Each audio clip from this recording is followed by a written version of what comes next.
আপনারা একটু দেখেন, ওই যে নাসা, যার কলজা আছে ওর পাম্পে গিয়ে কথা বলা। আজকে নাসা ভাই শেরপুরের মাটিতে বিজনেস করে, তার দোকানটা খারাপ রূপে ভেঙে দিতে পারতাম, কিন্তু আমরা করবো না। কিন্তু সেটা কিন্তু করলাম না। আমার চাবি রেখে দিছিল, আমার বাইকের চাবি রেখে দিছিল, আমার বাইকের চাবি রেখে দিছে। আমি জাস্ট একটা কথাই বলতে চাই, আমি যদি অ্যাকচুয়ালি থটস অফ বিল্লাল তার হ্যাডাম দেখায়, তার হ্যাডাম যদি থটস অফ বিল্লাল দেখায়, এর চেয়ে ভয়ঙ্কর কিছু হইতো। আমরা একটা সিঙ্গেল ওয়ান পোলাপান টাচ করিনি, রাইট।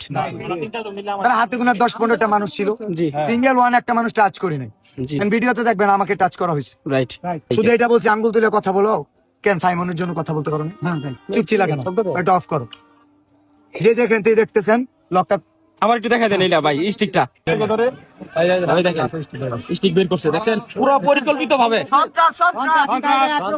এই নাইলতাবাড়ির একটা ছেলে, এরকম একটা বাচ্চা ছেলে শেরপুরের কনিমিয়ার জন্য, এই চকপাঠকের মানুষের জন্য ভিক্ষা করতেছে আমার টিম, রাইট। পুরো বাংলাদেশের কন্টেন্ট ক্রিয়েটররা। ভাই আমিও আসছি, আর এই ছেলে স্টেক দিয়ে মারতে চায়। এটা কি থটস অফ বিল্লালকে মারা না মানবতাকে মারা? সারা বাংলাদেশকে অপমান করতে ভাই, পুরো মানবতাকে অপমান করা হয়েছে। কিভাবে পারে মানবতা?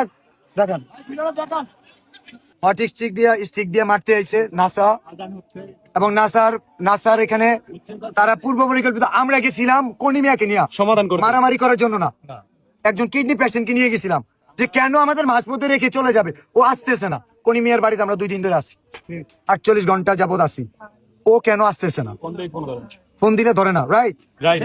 এখন আমার কথা একদম ক্লিয়ার, এটা আমি জানি না, শেরপুরবাসী এটা দেখবে, এটা আমি দেখবো না। শেরপুরের মাটিতে ব্যবসা করবে, শেরপুরের মানুষের পাশে তার হ্যাডাম নাই 10 লাখ টাকা দেওয়ার, তার হ্যাডাম হয় না 10 টাকা দেওয়ার, অথচ থটস অফ বিল্লাল দিবে, ওটা তার লাগা যায় কেন? তোমার কাছে পয়সা নাই, দাও স্টিক ধরতে পারে, 5 লাখ টাকা দিতে পারো না? ঠিক। আমি জানি না, আমি শেরপুর, এটা আমার, আমি পুরো 64 জেলায় কাজ করি, আমি শুধু এক জেলা নিয়ে পড়ে থাকি না, আমার এক নাসা নিয়ে পড়ে থাকার টাইম নাই। জি ভাই, থটস অফ বিল্লাল এক জুয়েল নিয়ে পড়ে থাকে না, এক মোড় নিয়ে পড়ে থাকে না, পুরো বাংলাদেশ নিয়ে কাজ করি। ঠিক, জানে রাইট। মানুষের পাশে দাঁড়াই, একজনের দেখা দেখি আমাদের। আমি সবসময় বলতাম নাসা আমার ভাই, কেন জানেন?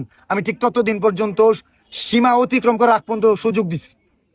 জি, নাসা আজকে স্ট্রিক্ট নিউজ, ঠিক আছে? আমি বলে রাখি, নাসার সাথে যাই হবে, থটস অফ বিল্লাল দায়ী নয়। নাসার দোকানে কিছু হইলে, নাসার কিছু হইলে, এটা থটস অফ বিল্লাল দায়ী নয়, কারণ থটস অফ বিল্লাল যদি হিট করতো, তার একটা হাত ছিল তো, অনেক কিছু হতে পারে যার কলজা